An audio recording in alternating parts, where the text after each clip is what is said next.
Good evening, everyone. Welcome to the University at Albany. I'm Julie Novkov, the Dean of Rockefeller College of Public Affairs and Policy. Rockefeller College is proud to co-sponsor tonight's very important event.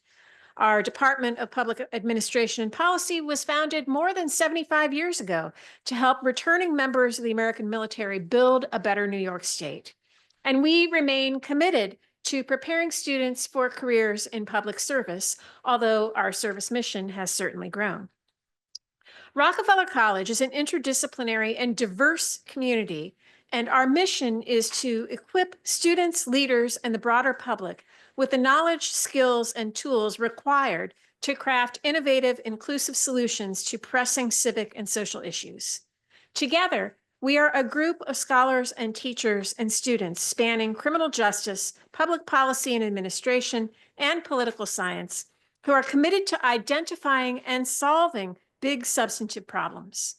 Across all of our units, we care about how politics and policy structure conceptions of justice and the ways that state actors implement them. Our 70-odd full-time and part-time faculty members study and teach broadly about these issues. Several of our professors have won university-wide and system-wide teaching and research awards and have been recognized nationally and even internationally. We do critically important research and teaching on social movements in the US and abroad, migration and citizenship, gun policy, the criminal legal system in the United States and abroad, housing, health, and environmental policy and reform, race, class, and identity in politics, political economy and public policy, and the role of sanctions to curb unwanted international behavior, and much, much more. But our major mission is education. Because we are a college of public affairs, our students are exceptionally active and engaged, and we have a culture of practical learning and service. Our students are thus keenly knowledgeable about the current political and policy environment, and they recognize the implications of recent developments. As public-minded individuals who've sought out a place like Rockefeller for their education, they are not afraid either to seek out the truth or to work hard to meet this moment with all of the skills and knowledge that they've gained through us and through their own passionate engagement and experiences. So it's therefore our great pleasure to honor and partner with the Museum of Political Corruption and the Albany School of Law for tonight's event. Professor Rangappa's analysis is vitally important for us as educators, as students, and as members of the civic community in Albany, but most of all, for us as individuals who care about the fate of American democracy. As a constitutional scholar, I study institutions and how they interact, and we have seen our national institutions struggle to respond to this crisis. Ultimately, we are finding that it is up to us, we the people of the Constitution, to meet this moment with knowledge, integrity, and energy. And I'm very grateful to Professor Rangappa for all the work that she has done to ground this response, but also to all of you for coming out tonight. And now, turn it over to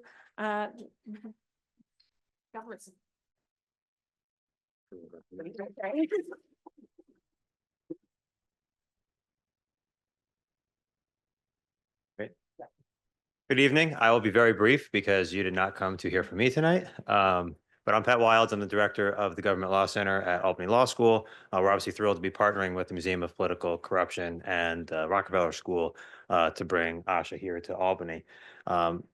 30 seconds on what we do, and you can certainly call me out if I take longer. The Government Law Center is really a nonpartisan think tank. We're embedded at Albany Law School. We work closely with students. We kind of have multiple charges. The two main ones are, analyzing pressing issues in front of state and local government. We do that in the form of panels and written research and analysis, talking to the press, whatever it might be, to get the word out about objective analysis of today's issues. As many of you can probably recognize, it's more important than ever before.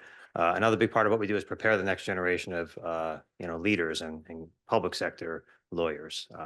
So really thrilled to have a Government Law Center Fellows Program where we're really creating that next generation of attorneys who will be out there fighting the good fight and making sure that government serves all people the way it should. So again, we're thrilled to be here. I'm going to turn it over to Bruce to formally introduce Asha. Thanks a lot for coming, and we hope you'll stay the whole time. Thanks, everyone.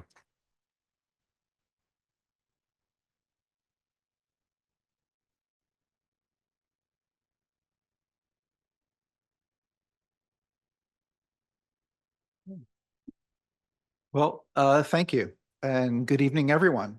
What an amazing crowd, and I'm delighted you could all come out here this evening on this beautiful Albany evening.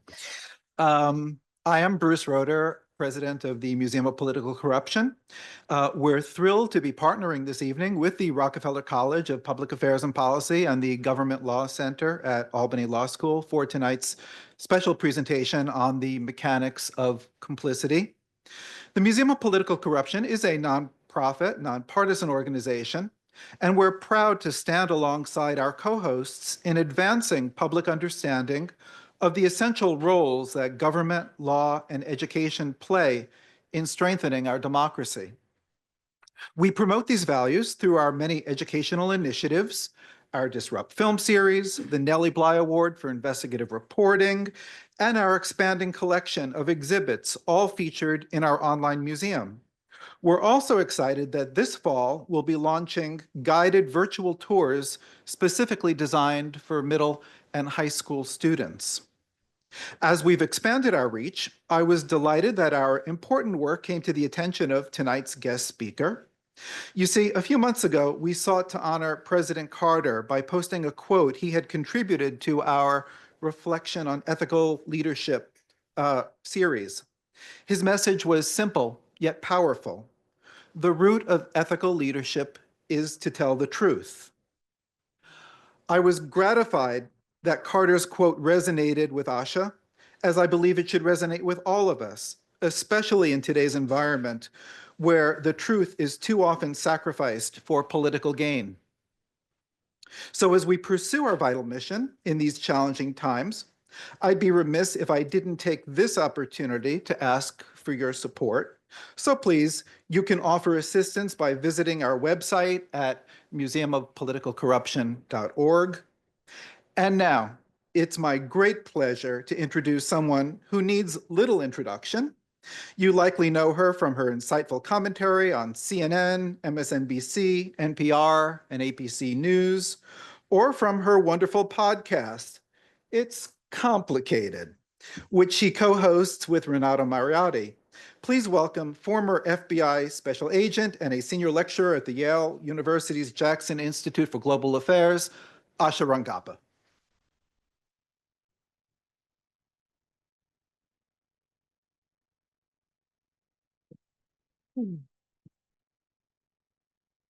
Thank you so much for that introduction, and to the museum and the Government Law Center at Albany Law School and the Rockefeller College of Public Affairs and Policy for hosting me.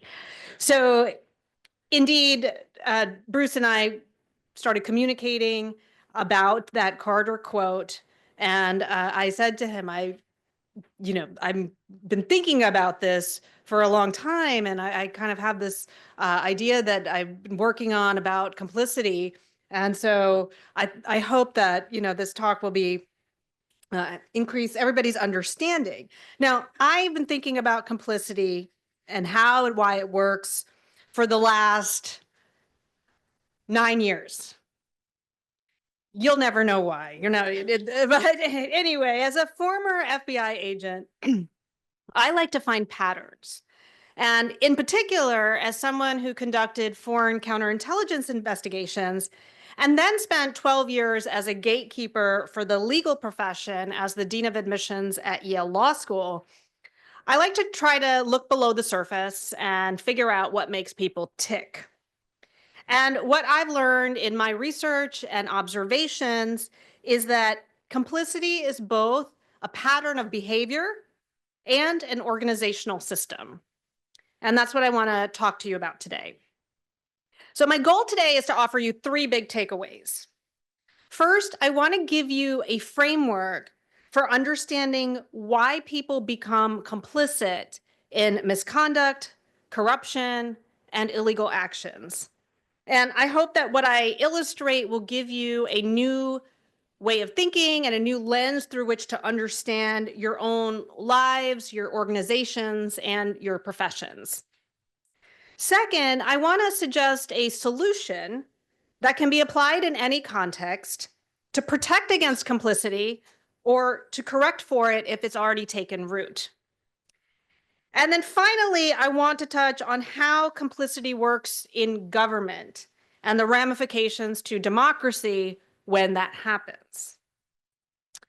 So here's a little pop quiz, and I want you to just shout out the answer if you know it.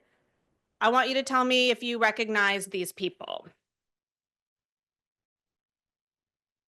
Who is it? Okay. All right.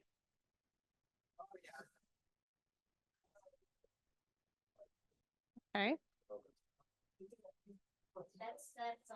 Sorry, it's covered, but you can probably figure it out from the, yeah.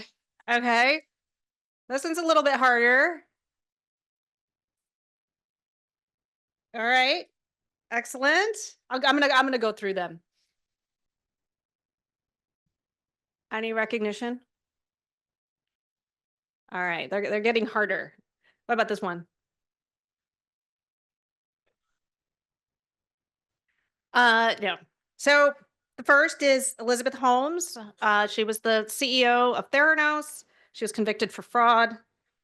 Derek Chauvin, Minneapolis police officer convicted of murdering George Floyd.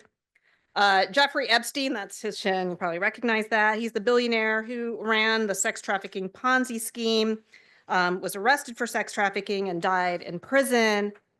Richard Sackler, great identification, chairman and president of Purdue Pharma, which was sued by several states, reached settlements in millions of dollars. The one down in the corner is Father Giogan, who is a priest in the Catholic Church who molested over 150 boys. He was convicted and murdered in prison. And this one at the top in the middle is a man named Christopher Dunch. He's a Dallas area neurosurgeon who deliberately botched surgeries that left 31 people maimed and 2 people dead. So the reason that you recognized most, if not all of the people on this slide is because they are famous to some degree, mostly for their depravity. I think there's a Netflix documentary about pretty much everyone that's pictured here. I've watched all of them. We are fascinated by evil people. Trying to understand what makes them tick helps us make sense of otherwise unthinkable behavior. But from where I stand, these are the least interesting people to study because these individuals are entirely predictable and they're also likely beyond rehabilitation. So often when we think of corruption, we think of these instances as being very specific to their context. So for example, we treat and address corporate corruption as distinct from, say, corruption in police departments. But when we approach corruption from a behavioral standpoint, we can see, as this slide shows, that corruption not only spans a number of sectors in society, corporations, government, entertainment, religious institutions, sports, academia, but the same pattern of behavior emerges again and again. So what is more interesting to me is in looking at these perpetrators is how they continued their behavior for so long before they were caught or exposed. And in every instance, they were facilitated by what I would call a supporting cast of characters. So the supporting cast, I created a taxonomy for them. The first is the corrupt core. And these are the Netflix documentaries that we all watch. But they are really, a few actors at the top that constitute this, relatively small number of people. Then you have what I call supporting this corrupt core, active enablers. And I'm going to go through all of these types. Then there's a type that I call the amoeba. And then you have the truth tellers. So this is complicity. In this larger pattern, complicity is a system, which requires not only a bad actor at the top, but an entire infrastructure that's willing to facilitate and perpetuate it. And I'm going to go through all of these. So we'll start with the corrupt core. When we get into the level of corruption that results in egregious criminality, we're usually looking at some severe behavioral disorders. I'm going to put this on there while I talk. You can take a look. Psychologists estimate that about 5% of the population has narcissistic personality disorder. And you might recognize some of these traits as quite common among business leaders, politicians, and celebrities. Not surprising, people with these qualities tend to have a fake it till you make it approach. And especially in an image-conscious society like America, that can take you very far. A slightly lower subset of the population, about 4%, have antisocial personality disorder. I'd say that these people are less likely to achieve the highest rungs of success, largely because the first bullet point here, failure to conform to social norms concerning lawful behavior, tends to trip them up before they can get too far. But if roughly 1 in 25 people have these characteristics, chances are you recognize someone in your life that fits this description. Now, people who have characteristics from both disorders are relatively rare, thankfully, but can be a dangerous combination as they can end up in positions of power. And I don't like to think that anyone is irredeemable, but it's safe to say that these people would need a lot of professional intervention to make a change in their behavior. So psychiatrists have a name for people with the combination of characteristics I just described, plus one more, Machiavellianism. And it's called the dark triad. And studies show that not only are people with dark triad characteristics more likely to crave power, they are also more likely to get it. So let's talk about them. Who is the corrupt core? So if we examine the pattern of behavior across the context where we see individuals who are in position of power, who have these characteristics, we see some commonalities in how they lead and interact with each other. So first, I like to break down the taxonomy and what's motivating these people. What is it that they're after? Because people have something very fundamental that is driving them that you can then kind of examine their other behaviors around. And the corrupt core, I would say, broadly speaking, is motivated by power. These people typically do not have a functioning moral compass. And so, those features that I listed before, particularly the combination of the narcissistic sociopathy is happening there. The inflated sense of self and their capabilities, that's the narcissism piece. They lie easily. Their reality is what they create. I think this came really through in the story of Elizabeth Holmes with Theranos. She was fabulous at lying and knowing that her design did not work, but was really able to make this sale. I mean, the people that she had on her board, it was kind of amazing. She had like Henry Kissinger and a number of other people. Her claim, by the way, her claim was that you could basically test blood for 1 drop of blood for 50 different things. And I don't know, I'm not a scientist or like, a person who studies like how fluid works, but that seems obviously not easy to do. Anyway, encourage secrecy and compartmentalization. So this is really important because this is about separating people and not allowing connections to happen where people can share information, where they might be able to bond in different ways. I mean, it depends on the context that it's happening. But Again, to use the Theranos example, she actually separated the marketing folks from the engineering folks so they couldn't actually compare notes and kind of, even if they intuitively kind of were like, something's not right here, they couldn't add all the pieces together. Use threats and intimidation to keep people in line. So very vindictive, and will, use their power to keep people in line, and require unconditional loyalty.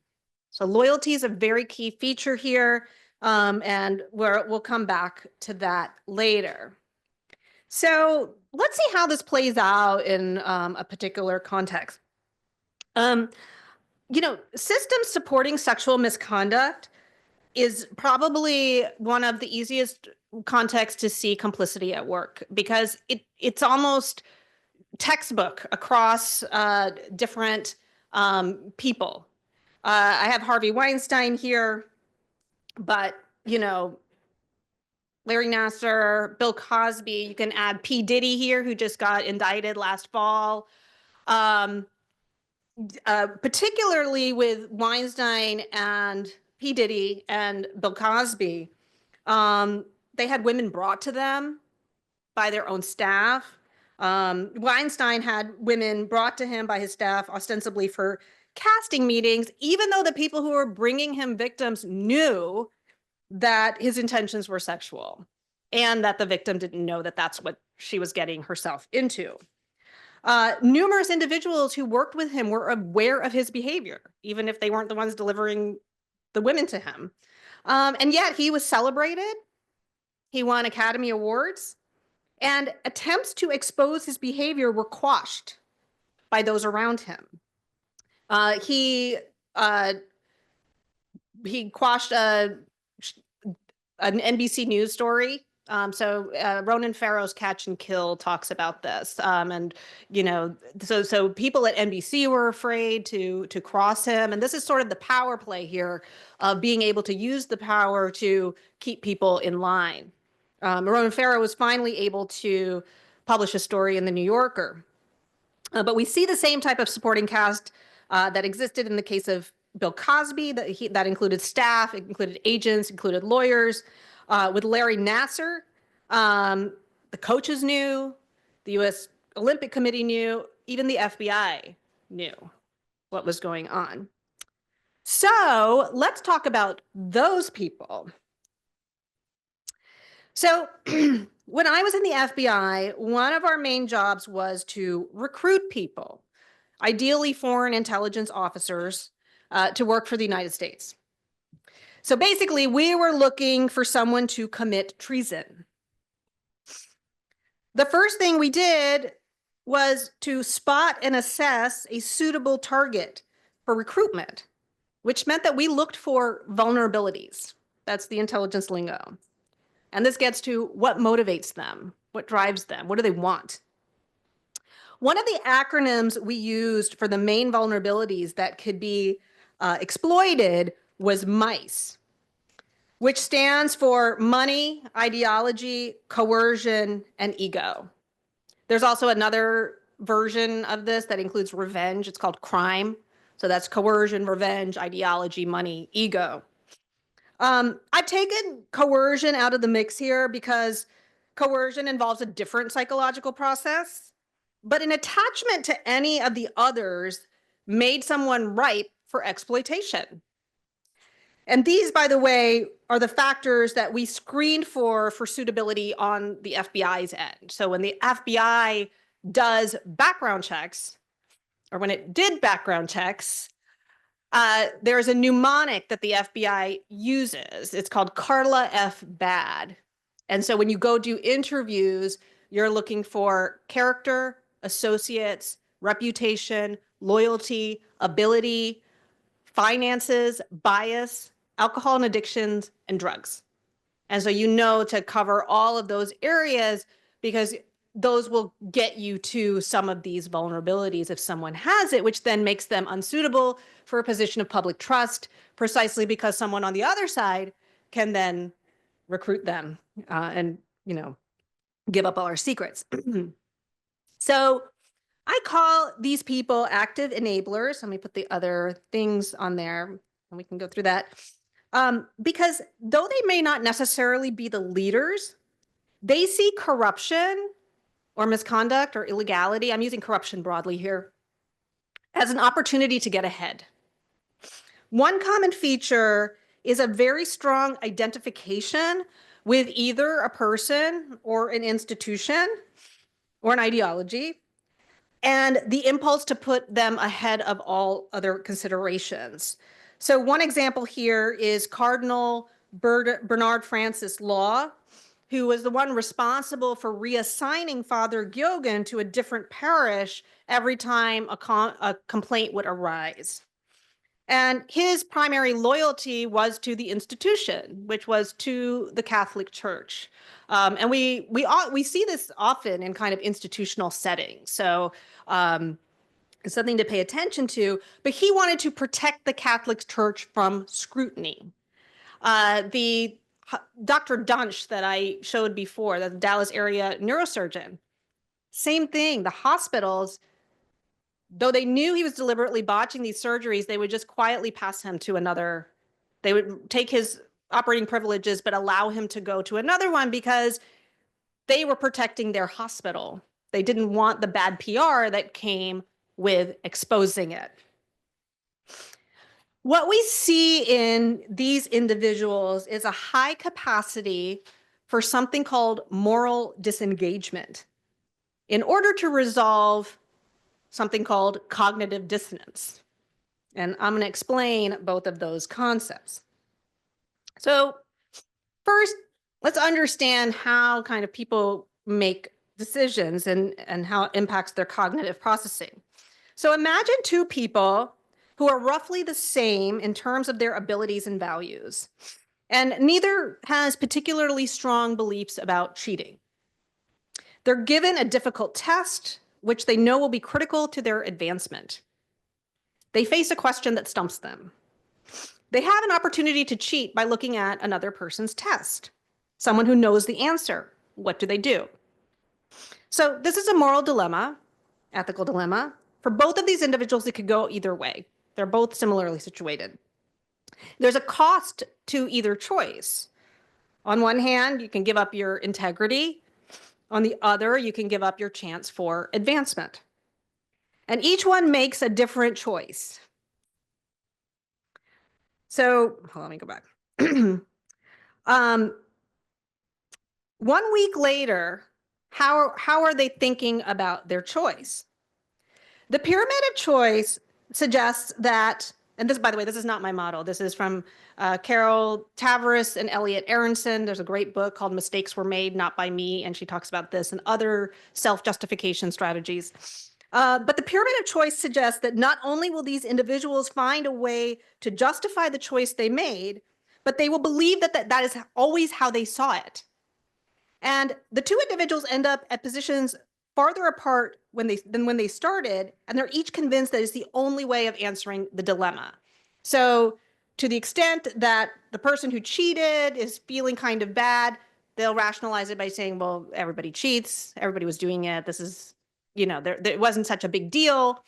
Maybe the person who didn't cheat is it has a little bit of like, oh, should I have done that? Because maybe they didn't get the job, but then doubles down and gets even more rigid in kind of what they believe. And that's not necessarily a bad thing, but it can tell you that these kinds of choices, the first step is really important because it will send you down the process of you justifying your choice that then scripts you for the next one.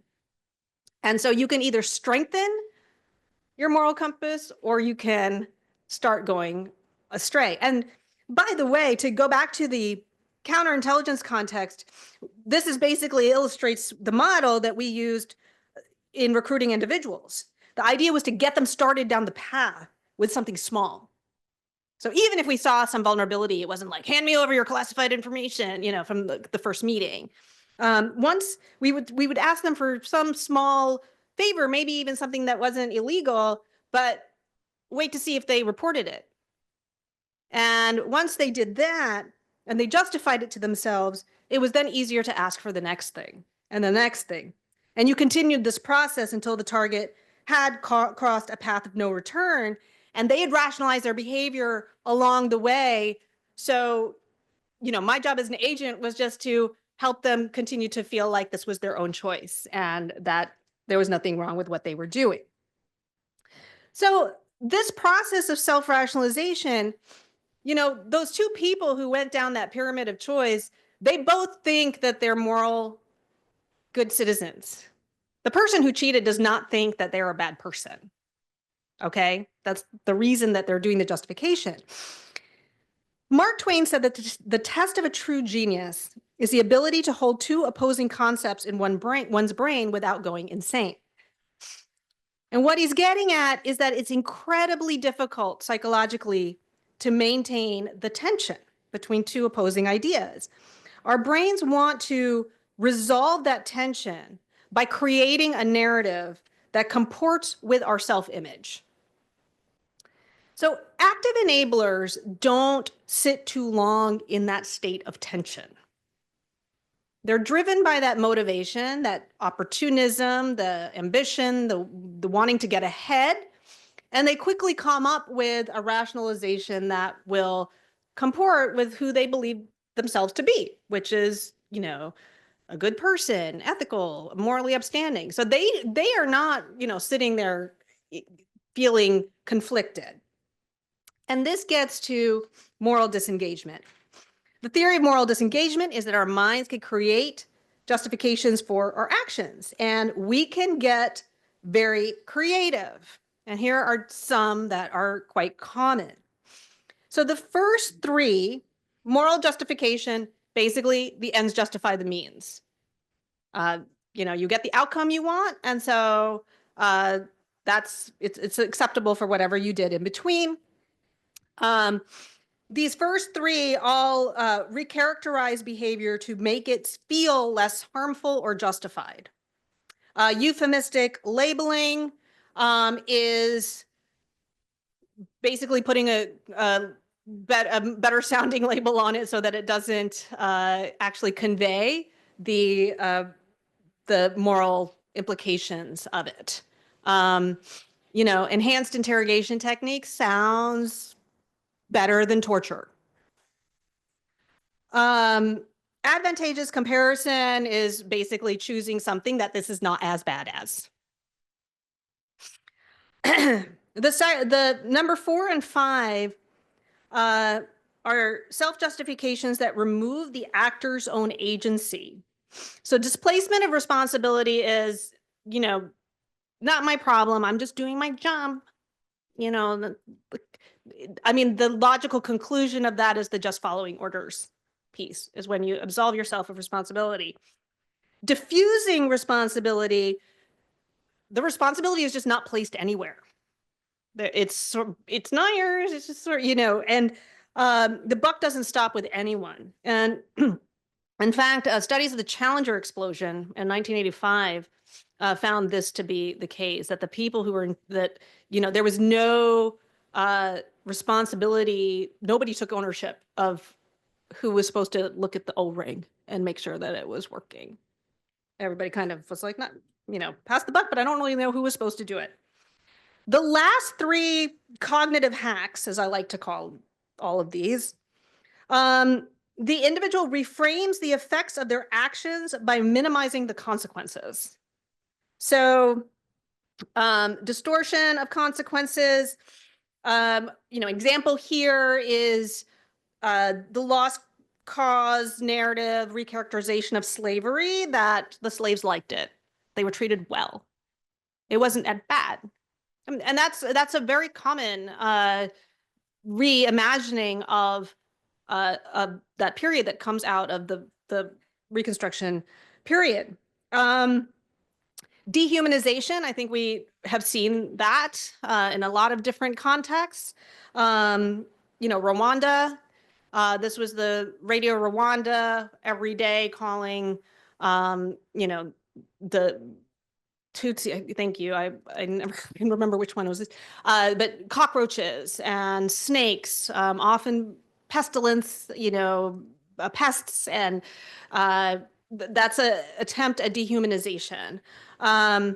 The you know, in our context, one thing that made me think of this last summer was the accusation that immigrants in Springfield, Ohio were eating pets. Like that's something that's barbaric, that's dehuman, that's a way to do that. And then attribution of blame, which is they deserve it. Like it's not so bad because they deserve it. They're a criminal anyway, they're a terrorist anyway. You know, so the idea is that you're not thinking of the bad effects, the consequences aren't really important for that person. So let's look at active enablers. So Purdue's launch plan for OxyContin listed its sales force as its most valuable resource. Sales reps were measured by the number of prescriptions sold and were rewarded with vacations to London and Bermuda. And these people did not see themselves as promoting a national health crisis. They were, you know, they might have engaged in any number of those different hacks, but the prospect of making the money was really the motivator. McKinsey actually just settled in December of 2024 a $650 million settlement with the Justice Department because McKinsey actually came up with a marketing plan to turbocharge, this is back in 2013, sales for OxyContin, knowing that it was addictive. Oops, let me go. But, you know, maybe the corporate world has the lowest floor in terms of ethical behavior, including McKinsey. But what maybe, and that's not maybe surprising, and that's part of sales. And we've seen this in the past, for example, in the tobacco context. And we usually police this through civil and criminal statutes concerning fraud and representation. What's interesting about Purdue Pharma is that we also saw doctors engaging in aggressively pushing prescriptions because they too were rewarded by the number of prescriptions that they sold. And that's very notable because doctors obviously are held to a higher standard and higher duty and take an oath to, you know, some professional ethics. And so I'm going to come back to lawyers, but, you know, when you look at specifically at certain professions that do have these ethical norms, doctors, lawyers, police officers, it becomes especially notable when people transgress them. So speaking of police officers. Developing right now, Oh, two this is Buffalo police where are you officers guys? will now face criminal charges after they were caught on camera shoving that 75-year-old man. Martin Gugino walked up to the officers during a protest on Thursday. He is shoved and appears to hit his head on the pavement as he lies there motionless and bleeding. Officers walk past him without appearing to help. The two officers were quickly suspended from the force. The charges against them will not be revealed until their arraignment, which again is scheduled for later this morning. 57 other officers resigned from that unit in support of the two officers who have now been charged. So, sorry. I don't know if you caught this at the beginning, if you noticed. What did you notice about this video? A little moment in the... What's that? It cut the action itself? Okay. Yeah, so here, let me just watch Developing what right we're now, saying. two Buffalo police officers will now face criminal charges after they were caught on camera shoving that 75-year-old man. Okay, that's what I wanted to Martin show you. Gugino Did you see walked that up to guy the who went officer- to... Yeah, so you had one person who went to go help.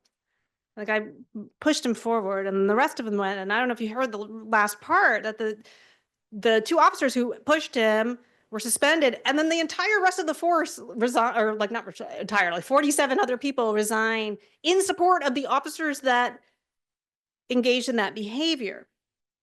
So this particular Developing right now, two Buffalo police. Okay. So the bystander effect.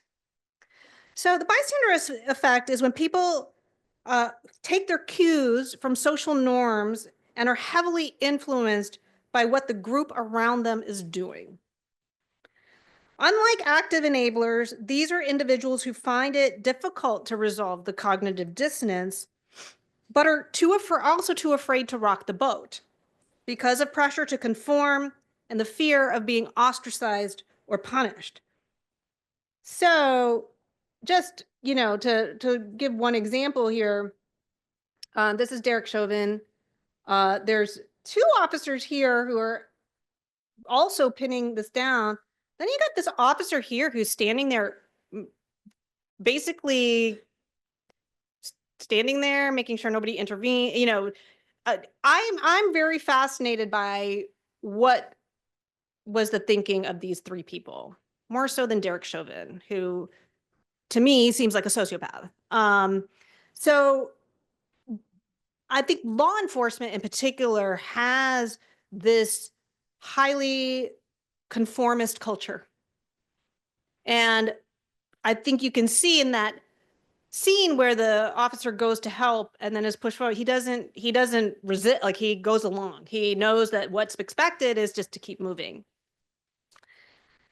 So especially likely to be prevalent in contexts where there's great pressure to conform to the group's norms, and where not doing so could result in ostracization from the group.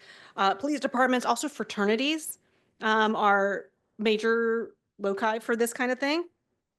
And in fact, the bystander effect is one that colleges and universities have determined contributes to high rates of sexual assault on campus.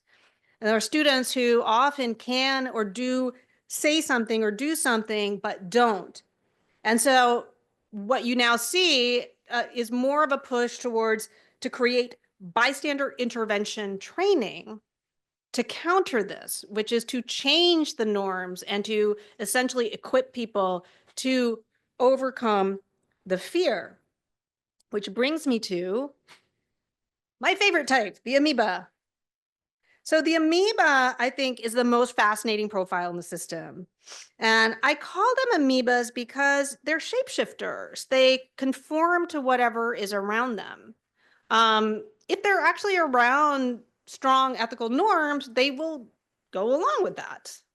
If there's pressure in another direction, they'll move in that direction. And so that's why the bystander intervention training can actually target these people, right? Because if they can kind of nudge them in the other direction, they can kind of push them on that pyramid of choice into onto the other slope. So the motivation here is self-preservation. This is self-preservation. I want to keep my job. I want to keep my social status. I don't want to stand out. I want to keep my tribe. I think these people like I said, are more aware. They're on the self-awareness, spectrum. They are more aware of what's going on. They're less, able to easily justify it, but the fear keeps them paralyzed. Specifically the fear of retaliation, and the loss of membership, the expulsion from the group. And this is why the conformity, the demand for loyalty coincides with this, right? Because the demand for loyalty means that if you aren't loyal, you're out. And that imposes all kinds of costs. I mentioned the bending reed. They can go in different directions. And I think are psychologically kind of paralyzed on like what kind of action they can take. And so their coping strategy is to look the other way. They might engage in some of the moral disengagement of minimizing consequences, and kind of thinking that it's not so bad, or quietly just leaving the situation, like out of sight, out of mind kind of thing. So speaking of enhanced interrogation techniques, so government officials take an oath to uphold the laws of the United States and the Constitution. And in the CIA's torture program, we really see the system of complicity at work. So the corrupt core, I would say, are the architects of the program, John Mitchell and Bruce Jessen, who are both psychologists. These are psychologists, again, who have professional responsibilities. What they did was neither one of them has any, I don't think had any military training, but they took a military training called SERI training, which is for military service people, basically training them on what to do if you get captured and you get tortured, and how do you resist this? And they reverse engineered it into, well, this is how you get people to talk. And I know, Alberto Gonzalez, I think, has maybe developed more of a moral compass lately, but I would put him in the corrupt core here, or at least an active enabler, because he's somebody who helped implement that.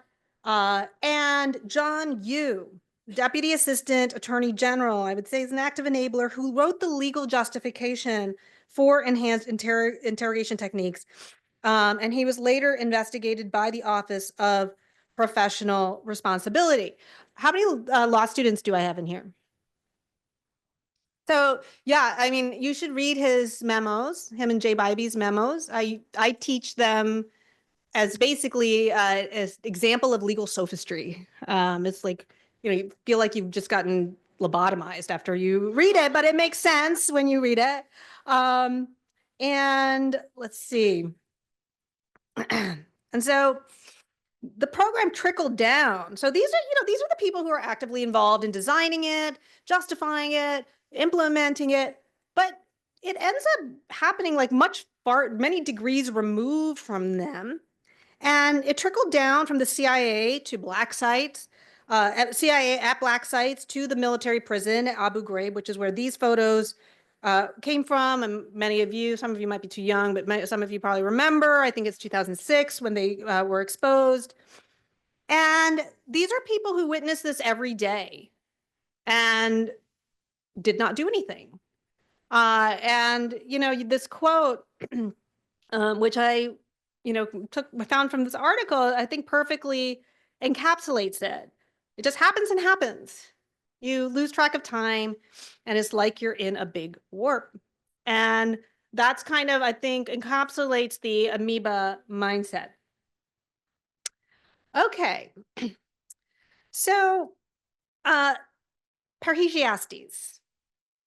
It's a Greek word for one who speaks freely. Michael Foucault called it fearless speech.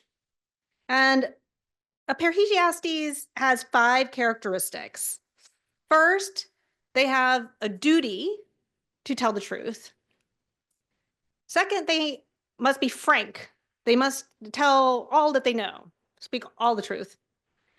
They must speak the truth and say what they know to be true. There is a power dynamic here. Truth tellers are criticizing those in positions of power. So again, that power dynamic between someone who can potentially do something to them, which gets to the last point, which was very critical for a truth teller, is that they must face danger. There is a risk to speaking the truth. And they do so despite the risk to their safety.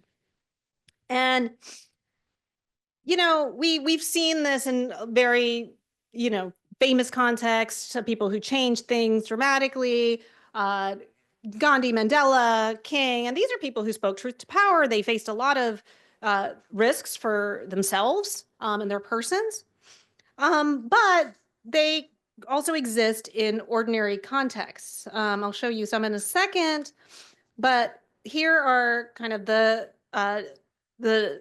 profile here.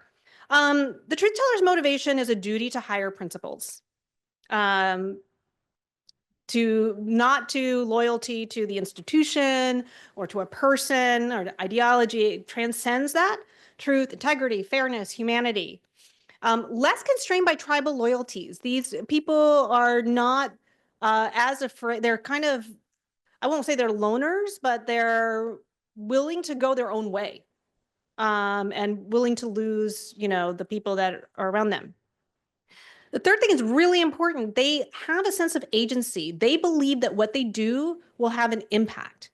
Often the amoebas one of the self-justifications they can do is like, it won't make any difference if I say something. Truth tellers believe that what they do will make a difference. Truth tellers also have higher degrees of empathy.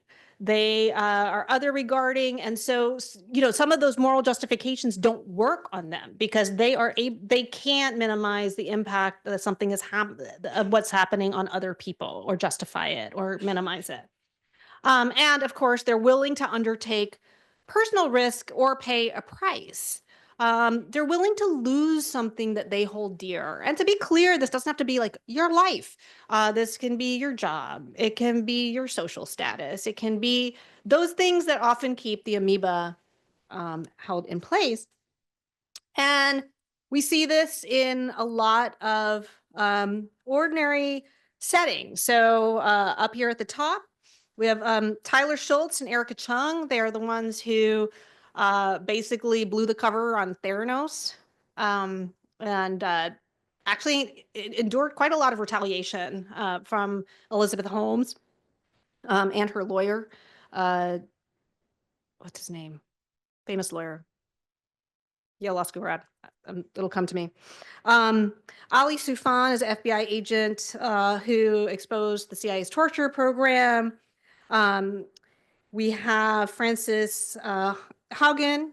She was a whistleblower on Facebook, and a lot of what they were hiding in terms of the harms that Facebook has on young kids. And then you have these whistleblowers, and of course, John Dean from Watergate. So the question is, let me see how I'm doing on time. Am I okay on time? Okay. So there's, I think you can ask, are truth tellers born or are they made? And I believe that apart from the most pathological people, truth tellers can be made.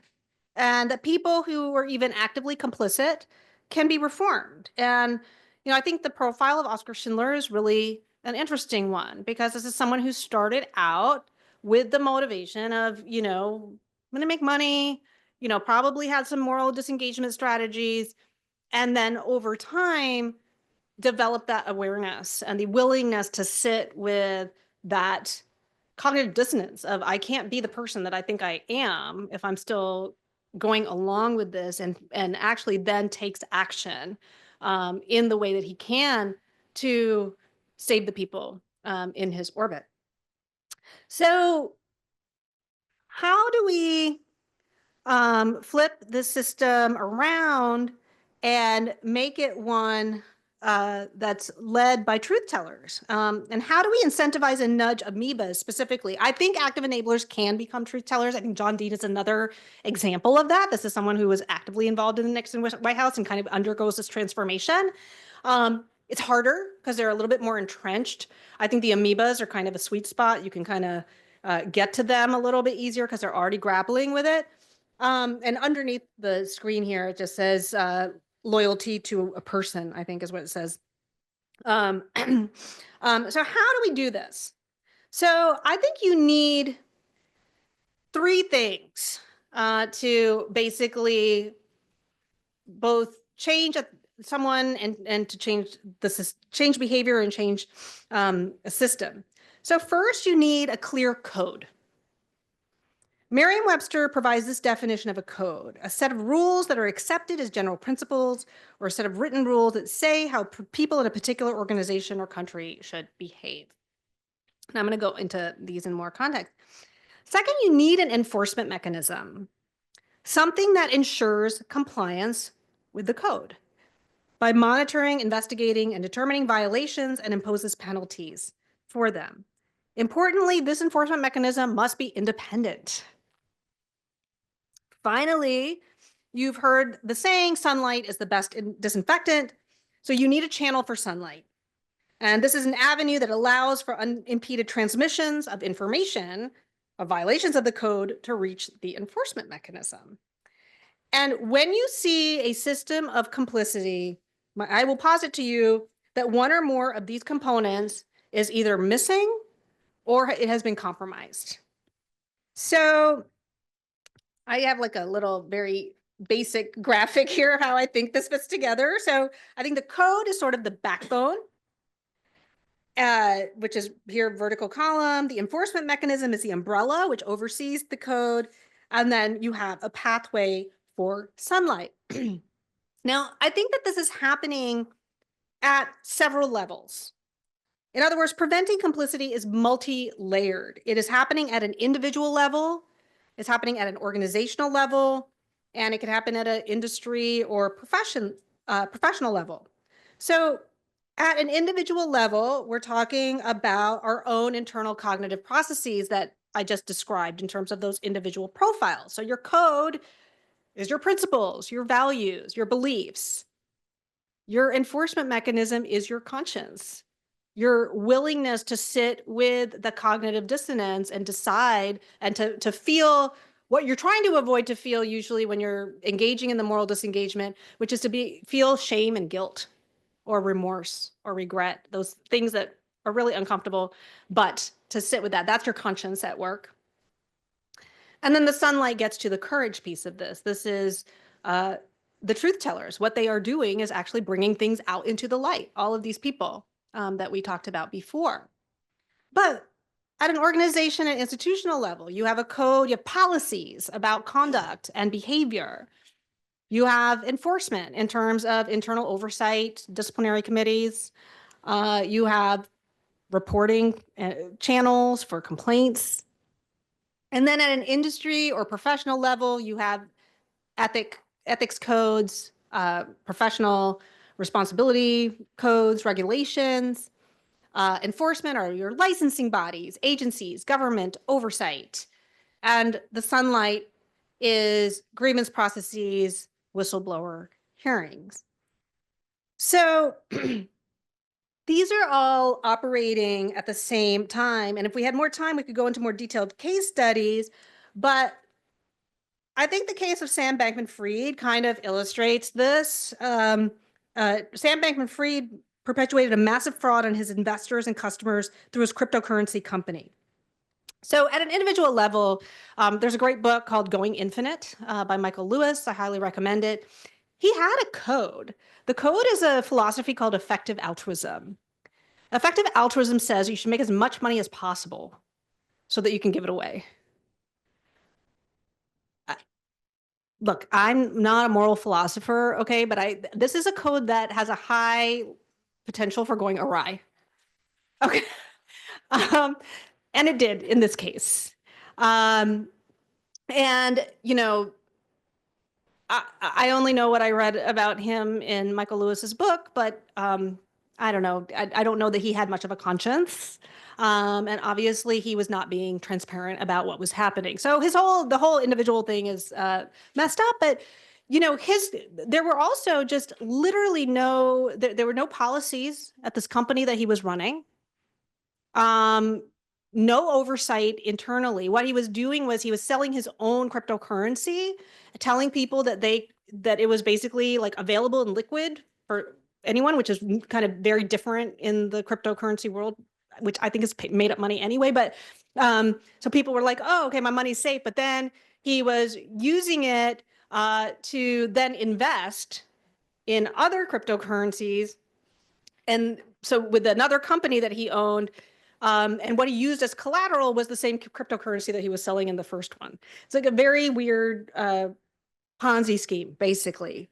And there's like literally no one monitoring this. And at the industry and professional, at the industry level, this is a completely kind of unregulated industry. You know, part of the problem here is that there's no clarity on which agency was supposed to be overseeing this. Whether it's the SEC or the FTC. Is crypto a security? Is it a commodity? Who knows? Nobody's decided. And guess what? When you don't have clarity about a code of what something is or who's responsible for enforcing it, then you are basically asking for something like this to happen. The sunlight in this case, by the way, was Coinbase, which is, I guess, the outlet that somehow got a hold of some balance sheet and then reported on this. And then there was essentially a run by some of the biggest investors on FTX, and it brought the whole thing down. So, so that's a kind of a way in which all of those things are happening at the same time. An example of what a successful implementation of this solution might look like in practice is a quick example from Yale, which in 2010 faced a Title IX investigation from the Department of Education for having a hostile environment for women. And the university entered into a consent decree because basically for its handling of sexual assault, that it was not handling it and allowing kind of a culture to be prevalent on the campus. So what did they do? They did three things. First, they came up with very explicit definitions of consent, harassment, and sexual misconduct. This thing is like 3 pages long.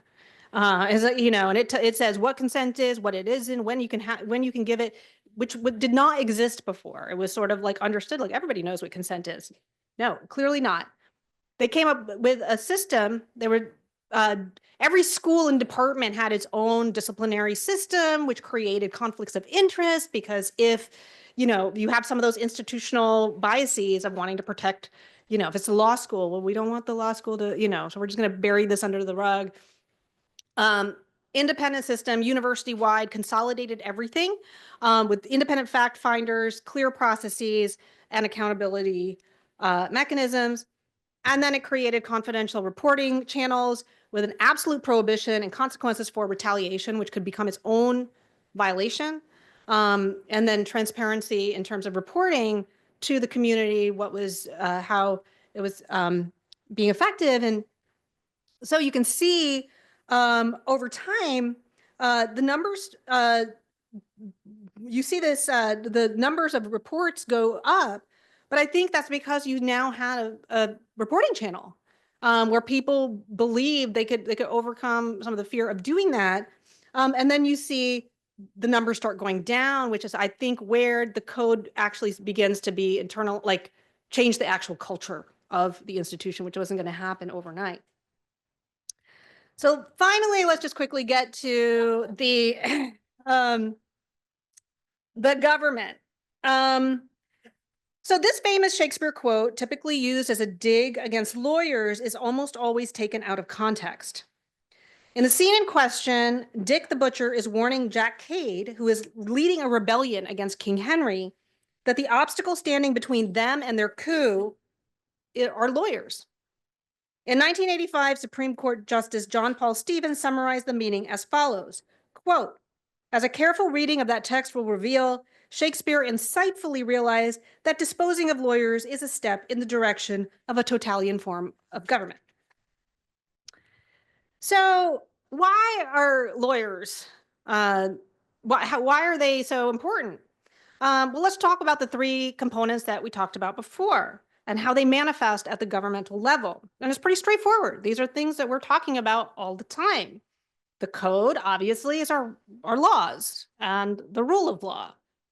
Our enforcement mechanism is our independent judiciary and the ability to enforce these things. And then our sunlight are our civil liberties. This is the free press. This is our right to protest. So these are protected by the legal system and by the legal profession. So it's clear why Jack Cade thought you'd have to eliminate lawyers to get to tyranny. But what if you didn't have to kill them? What if you could just co-opt them? And what if you can make them complicit? What does that look like? Let's take a look.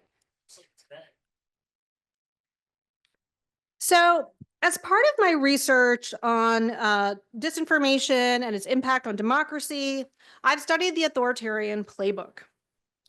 And complicit systems in organizations, institutions, corporations, police departments, essentially function as mini authoritarian regimes. Okay, Theranos is just basically a little mini authoritarian regime. So this is just, you zoom out or either way you go, it's like the same thing. And authoritarian regimes are basically the same structure that's institutionalized into the government itself. So, we have some of our favorite dictators and wannabe dictators. Here we have Russia and Hungary and Belarus and India. and Venezuela, and they all follow the same playbook. Now, here's a news flash, also from researching modern dictatorships. Military coups are out. I was a Latin American studies major and studied all the Latin American dictatorships in South America in the 70s. They're out. Legal coups are in. What that means is we now have authoritarian systems that use the law as a veneer to maintain the pretext of legitimacy. And political scientists have a name for these kinds of systems. They're called electoral autocracies, or it's basically a paper democracy. It looks like they have elections and they have courts, and but they're not really producing the kind of things that we would think. So what do they do?